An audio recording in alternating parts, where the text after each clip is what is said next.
Olá, boa tarde. Antes de mais, é um prazer estar aqui e a apresentação está começada. O meu nome é Edith, tenho 34 anos, sou psicóloga, gosto de pessoas, sou teimosa, gosto de lavar a louça, mas mais importante que tudo, sou curiosa e sou inquieta. E essa é fundamentalmente a minha grande ocupação na vida.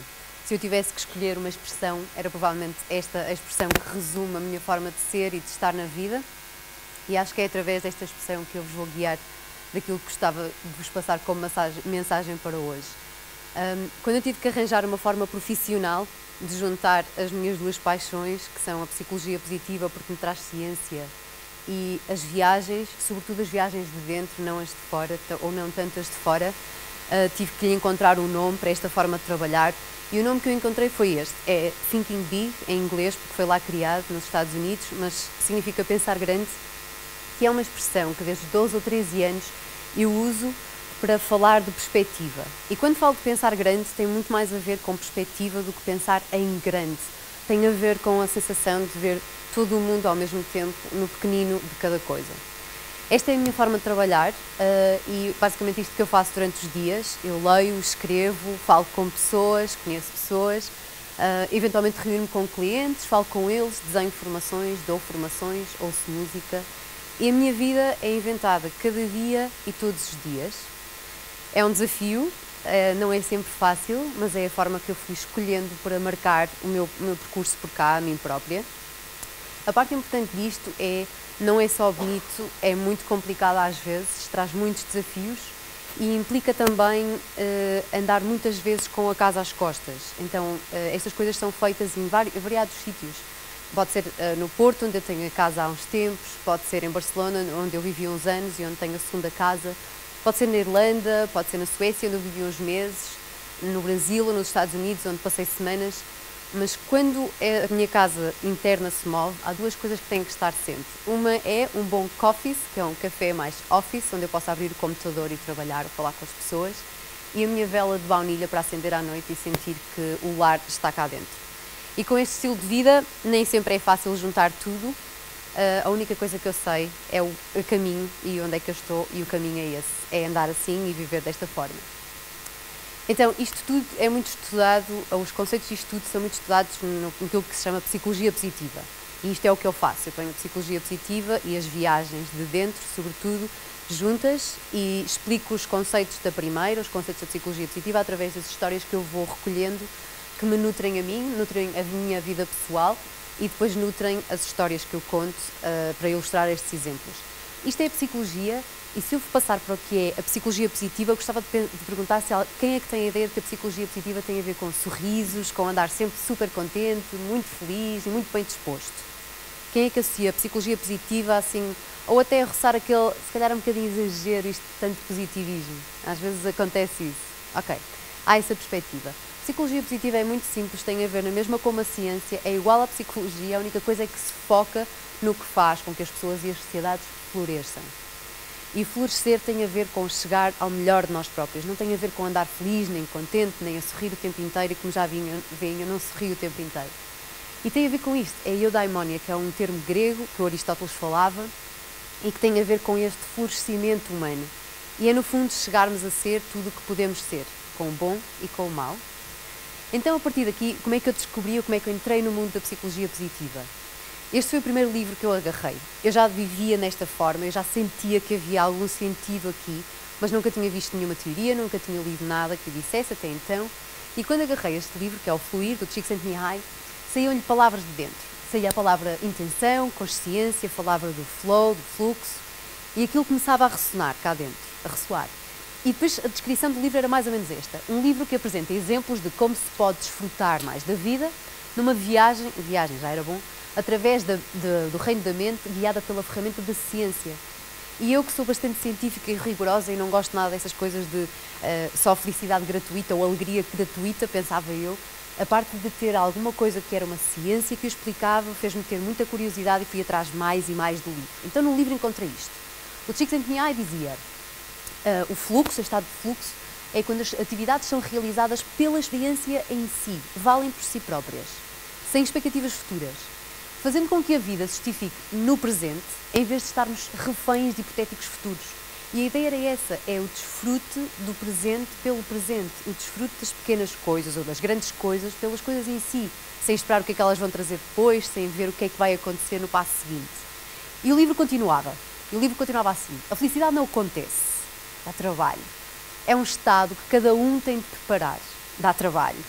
E controlar a experiência interior consegue determinar a qualidade das nossas vidas, que é o máximo que nos podemos aproximar de ser felizes. Mais uma vez, ser feliz dá trabalho. Não tem a ver com andar contente, nem com sorrisos. Tem a ver com andar atrás de alguma coisa que tenha sentido cá dentro. E este sentido era aquilo que a mim fazia sentido. Era esta procura, era este pôr-se a caminho e ir atrás do que faz sentido em cada momento. Mas sem grandes teorias. É uma forma, por isso é que eu vos comecei por dizer a forma como vivo. É uma forma de desfrutar de uma forma muito consciente o dia a dia, sem vender a ideia de que assim estamos mais felizes. Honestamente, ao dia de hoje, se me perguntarem se eu sou feliz, eu não faço a mínima ideia o que é que hei de responder. Provavelmente não mais do que toda a gente que está aí. O que eu sei é que esta procura do sentido de cada coisa, em cada pequeno detalhe da vida, me dá sentido para continuar na viagem. Então, como eu tinha isto muito claro e como eu gostei tanto do que li no livro, o meu próximo passo só podia ser ir até aos Estados Unidos e conhecer o Csikszentmihalyi e perguntar-lhe se podia trabalhar com ele. Ele disse-me que não, que estudar doutoramento com ele não, mas talvez fosse boa ideia dedicar-me à prática. Então foi o que eu fiz, dediquei-me à prática e ao longo destes anos comecei a estudar cada vez mais sobre o que era a psicologia positiva, quais eram afinal estes conceitos, aquilo não se resumia naquele livro que eu tinha lido, havia muito mais temas e comecei-me a dedicar a perceber o que é que isto queria dizer e como é que isto podia implicar nas coisas. E entretanto, com todo esse conhecimento, fiz o que o Csikszentmihalyi me disse e fui às empresas, às escolas ou outras instituições tentar pôr em prática os conceitos que eu afinal lia nos livros, misturados com a minha prática e com a forma como eu ia vivendo a vida. E isto, no fundo, é o que eu faço nos meus dias de uma forma profissional. Então, o que eu vos quero propor é, basicamente, uma pequena viagem pelo mundo de dentro da psicologia positiva que eu fui descobrindo nos meus dias. Então, eu não vou tentar mostrar a teoria, vou mostrar como é que a teoria, no fundo, está presente na vida de toda a gente. Aceitam a viagem, o desafio? Então, vamos para o primeiro ponto, que para mim é assim, um ponto mesmo de me ligar à terra, que é a gratidão. A gratidão tem a ver com o reconhecimento e a apreciação profundos, vindo desde dentro. Não é uma gratidão ou um reconhecimento a Deus ou a nenhum tipo de Deus, tem a ver com aquele momento de que bom que isto é. Ou que mau que isto é, mas tanto que me serve. Então, há uma das coisas práticas que é os bens materiais. Toda a gente está grato por bens materiais, eventualmente. A mim acontece-me que sempre que estou num país diferente e alguém me arranja uma bicicleta, é alguma coisa pela qual eu estou realmente grata, porque me dá um jeitaço e é uma coisa que eu gosto de fazer.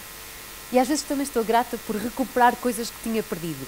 Este foi um caso, eu trabalho com um computador pequeno e ao fim de dois meses de ter o computador super contente e ter comprado em segunda mão num grande negócio, perdi o computador no aeroporto de Dublin. Chego a Lisboa super preocupada, a chorar, a dizer, meu Deus, eu perdi o computador com a informação toda lá dentro. E às 10h30 da noite ligam-me do aeroporto de Munique a dizer, Senhora Amorim, temos aqui o seu computador, no aeroporto de Munique. Eu não acreditava, então tiveram que me mandar a fotografia do senhor polícia. Eu até lhe pus uma barra, porque tenho medo que a polícia de Munique me venha atrás a dizer que não posso usar a fotografia deles. Mas estas coisas acontecem e a verdade é que eu não só fiquei feliz, fiquei imensamente grata por isto ter acontecido. E depois acontecem detalhes pequeninos. Eu há uns anos atravessei os Estados Unidos a conduzir e eu tinha pânico de conduzir, tinha mesmo fobia quase a carros. E ao fim de cada dia, eu que não sou nada dada a estas coisas de agradecer ao cosmos, ou a cosmos ou a Deus, sentia realmente esta sensação de gratidão só pela sensação de foi mais um dia, correu tudo bem, não aconteceu nada de mal. E esta sensação só de parar cada dia fez com que fosse capaz de desfrutar mais e mais cada quilómetro que ia comendo da estrada e isso fez-me sentir mesmo presente naquela viagem. Mas não foram só as paisagens bonitas ou o facto da viagem ir correndo bem que me foi impactando nessa viagem aos Estados Unidos e em tantas outras. Eram as pessoas que eu ia conhecendo, eram as conversas que eu ia tendo, eram os encontros que se produziam de corpo inteiro para corpo inteiro e de conversas que iam fazendo crescer a minha perspectiva das coisas. Como é que se viviam coisas diferentes, como é que era possível fazer coisas diferentes, que narrativas havia do outro lado que eu nunca tinha vivido. Que outras histórias é que estavam a acontecer exatamente àquele mesmo tempo. Então isto é o que me permite. São histórias que para mim me alargam o espectro do possível e me fazem acreditar que realmente, ainda que não seja na minha vida, há sempre vidas paralelas a acontecer mil e uma coisas. E esta é uma das coisas pelas quais eu estou profundamente grata. Eu acho que o facto de estar grata por este tipo de coisa, que não é propriamente óbvia, acho que só é possível pela segunda característica que eu vos vim a falar hoje, que é o estar presente, e tem a ver com isto, com o mindfulness, que é a atenção plena, super focada no aqui e no agora. E o mindfulness é aquela sensação, eu chamo-lhe de sentir mais, é a sensação de quando se está realmente alinhado, de parece que não há fora, não há dentro, há tu e aquele momento e aquela circunstância. E eu sinto que quando sou capaz de estar assim, sem a correr e pensar nas coisas a seguir que vou ter que fazer ou que dizer, é quando os milagres, os pequenos milagres da vida acontecem. E para mim, o Caminho de Santiago, que eu fiz há pouco tempo, revela bem o impacto que isto pode ter. O Caminho de Santiago é aquele, não sei se alguém já fez o Caminho de Santiago. É aquele momento em que tudo o que há para fazer é realmente caminhar. Não há mais nada. A única coisa que tu podes fazer é estar tu naquele caminho, ires fazendo e caminhando cada dia. Não há mais do que isso. Portanto, se não estamos mindfulness, se não estamos com a atenção plena ali, realmente é difícil estar em qualquer outro lugar.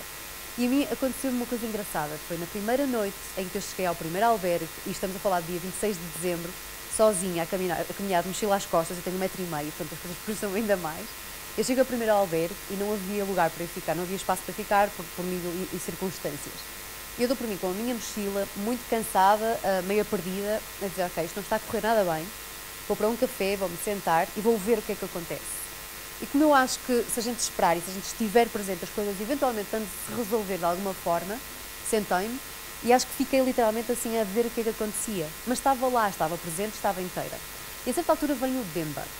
O Demba vendia DVDs e aquelas estatuetas africanas, é de Senegal, e senta-se na minha mesa com a maior das naturalidades, como se eu estivesse efetivamente à espera dele, senta-se e pergunta-me, então, estás a fazer o caminho? E eu, é.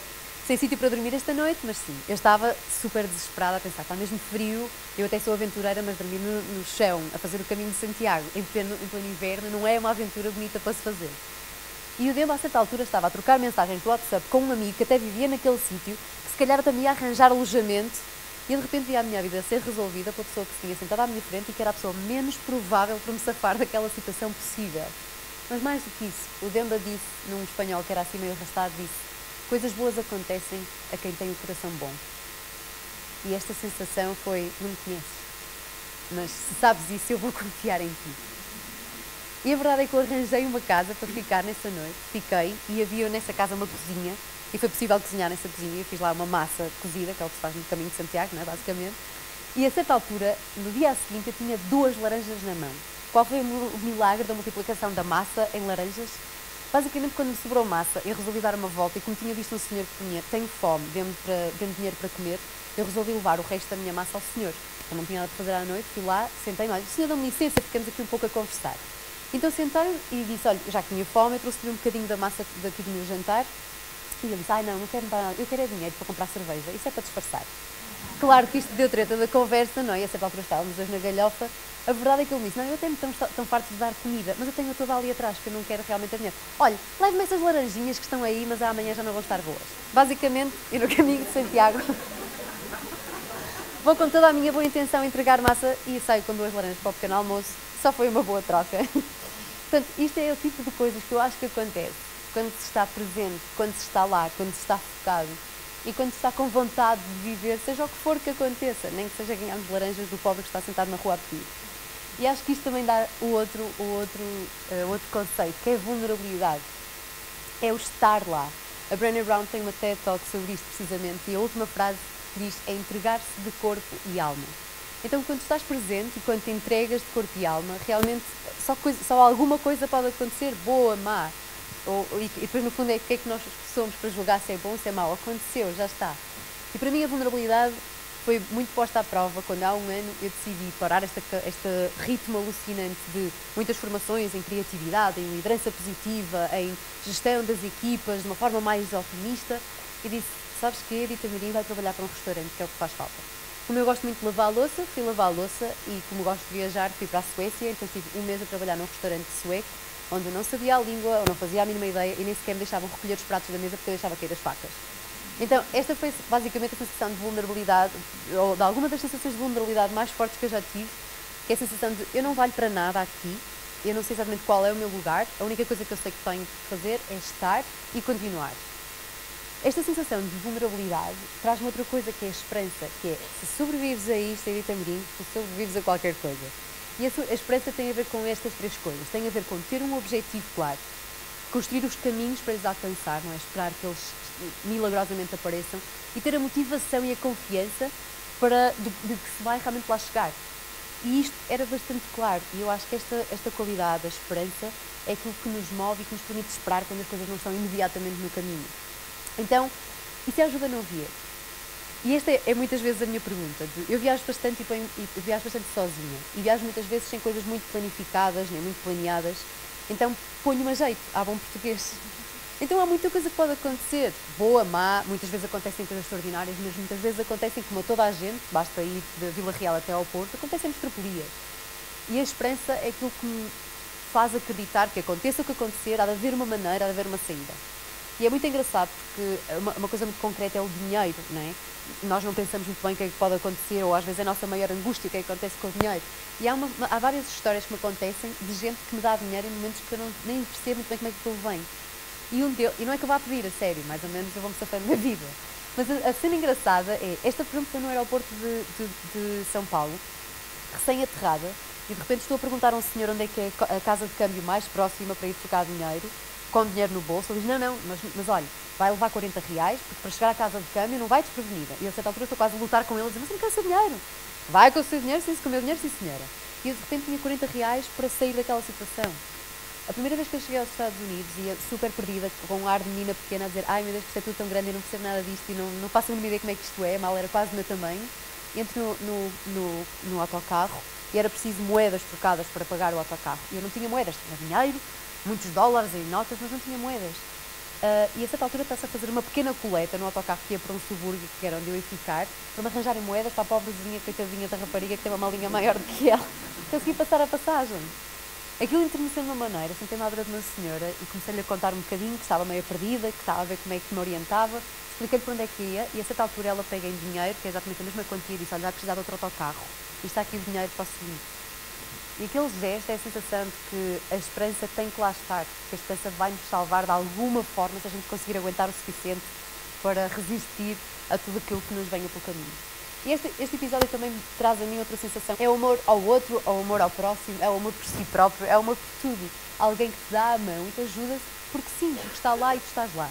E o amor pode ser definido como micropia, por exemplo, pelo Sr. Serafim, que é o meu sapateiro de Barcelona, que já não vive. E era um senhor que, quando precisava de mimo, e eu estava numa cidade estranha, às vezes entrava na loja dele para dizer, olá, Sr. Serafim, buenos dias. E só estar ali 2 minutos à conversa com ele a paparicar-me e eu a paparicá-lo e querermos um ao outro, era o suficiente para eu sentir que a alma já ia um bocado mais cheia pelas ruas daquela cidade que não era a minha cidade. E o outro foi na Irlanda. Eu estive na Irlanda há algum tempo e passava os dias basicamente sozinha. E trabalhava nos meus coffees, mas havia aquela falta de apetece mesmo é conversar com gente, e estar com gente e partilhar, e os amigos ficam cá. E a certa altura eu encontro uma coisa que dizia GROW, Promoting Positive Mental Health. Pensei, ok, Positive Psychology, de certeza absoluta, portanto a Edith Amorim pertence lá e vou lá fazer qualquer coisa. Já me ia propor para fazer uma coisa qualquer com eles, com post-its, a poder ser. A certa altura dizem que não, que aquilo era um grupo, na realidade, uma espécie de alcoólicos anónimos, mas para pessoas que têm algum tipo de problema mental, certo? Depressões, ansiedades. Sai, não, isto não é nada para mim, não é? Vá de reto. A certa altura, eu percebi que ali podia estar alguma coisa boa e fui à primeira reunião e expliquei o que é que ia lá fazer, que só vinha ver e que eu, na realidade não tinha nada, mas a forma como aquelas pessoas me acolheram, como me fizeram sentir parte do grupo, como falaram e partilharam os dramas e os problemas deles e como deixaram a mim partilhar também, fizeram com que eu sentisse família num lugar onde a minha família estava bem longe. E esta é a sensação, é porque a família se alarga nestas relações que se criam. Do amor, eu pergunto, e os outros? Nesta construção do caminho com sentido, eu falo das minhas histórias, e os outros quê? E acho que aqui entra para mim dos principais conceitos que dão para mim significado ao significado da vida, ou ao propósito da vida, que são os outros. A connectedness é esse construto, eu optei por não o traduzir, mas tem a ver com esta necessidade de pertencer a grupos sociais e de encontrar sentido nas relações com os outros. E para mim isto é o que me dá a clara noção de que, apesar de que o caminho de procurar os sentidos e de desfrutar da vida é absolutamente solitário, não prescinde as outras pessoas. E isto é uma coisa que eu tenho vindo a sentir cada vez mais ao longo do tempo, que é, neste caminho, às vezes as coisas são extremamente duras, doem muito, tropeça-se imensas vezes e a sensação de solidão é brutal. E nesses momentos, o que eu tenho vindo a sentir é que quando eu estou no pior aperto, quando eu estou a sentir a pior angústia, quando eu estou a sentir que desta que eu não saio, desta que eu não sou capaz, há uma chamada, há uma mensagem, há um e-mail, há um abraço, há uma carta que chega e que me mostra que é só esperar, os outros estão lá. E isto continua a fazer sentir acreditar. Isto, para mim, é o sal da terra, esta expressão conhecida é o sal da terra, são as pessoas, sem dúvida nenhuma, são os nossos outros. E mais do que isso, não é só eu e os outros próximos, é eu, os outros próximos e a sociedade em que nós nos movemos. E esta sensação que tenho muito clara é que o sentido da vida também vai mais além e que nós podemos criar mais sentido de vida até como sociedade que somos. Por exemplo, eu quando estive na Irlanda estava numa cidade chamada Limerick, que era a cidade conhecida por The Step City, que era a cidade onde se punha lava. Não era propriamente uma fama muito positiva da cidade. A questão é que quando fui ficando lá a viver há algum tempo, comecei a ver que havia pessoas extraordinárias, bonitas, fantásticas, super fáceis de ajudarem imenso. As pessoas que trabalhavam na padaria, na frutaria, nos sítios mais normais do cotidiano. Entretanto, conheci uma jornalista brasileira, a Abani França, propus-me, e se nós fôssemos fotografar essas pessoas? Cidade maravilhosa, cheia de gente super bonita. E assim fizemos, e assim nasceu o projeto Happy Limerick, que contribui com o nosso desejo de mostrar que com as pessoas todas fazemos sociedades muito mais bonitas. E o outro projeto chama-se Humans Thinking Big. Foi inspirado nos Humans of New York e basicamente o que conta é a capacidade de nós pegarmos nas pequenas histórias do dia-a-dia e as esticarmos e de lhes darmos atenção, a definirmos essas pequenas histórias. E isto foi o que eu fui fazendo ao longo do tempo, tirando fotografias às pessoas que eu conhecendo ao longo do caminho, acrescentando uma pequena biografia delas e o que é que elas trouxeram para o caminho. E isto, na minha opinião, é este esticar de há tanta gente fantástica à volta e a criar esta noção de noções positivas. Tudo isto faz sentido? Sim? Então, para mim, a apresentação realmente acabava aqui. E há 2 ou 3 dias eu tinha acabado a apresentação, era um último slide e dizia muito obrigada, perguntava-vos eventualmente se faria sentido e acabou. Mas isto faz sentido para mim, que tenho asas ou rodinhas nos pés, ou asas nos pés, como diz uma amiga minha, e que vou por aí, que tenho aventuras, e que faço coisas, e que ando à procura, e que tenho inquietações, e viajo, e faço imensas coisas. Mas há 2 dias eu liguei a um amigo meu que está internado num hospital com leucemia, que é uma pessoa muito especial para mim. Estamos a ter uma conversa sobre o que era isto. Afinal, isso que vais falar no TED Talk é o quê? Isso de andar à procura é o quê? Porquê que andas à procura? E quando ele me começou a falar sobre o que era para ele aquela situação nova, que é uma situação que já tínhamos visto hoje, que pode acontecer sempre, isto foi o que ele disse. A duração da vida não te é garantida em lado nenhum. A única coisa que podes garantir é que vais fazer da tua vida alguma coisa com significado. Como é que tu queres viver a vida que é dada a viver? E com esta pergunta tenho muito clara a resposta para mim e ele deu exatamente a mesma resposta, que é estar no caminho e a caminho. Isso é a única coisa que se pode garantir, é que se está no caminho de alguma coisa.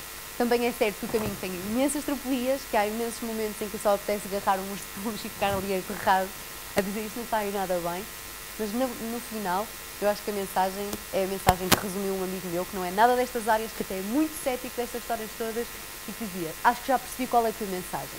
É mais ou menos esta, não é? Ele é espanhol, diz que não se te vale a vida assim dar-te conta, que a vida não passe sem que tu des por ela. Esta é a mensagem para hoje. E não se esqueçam de que, apesar de andarmos aqui às voltas, estamos todos a caminho. Muito obrigada.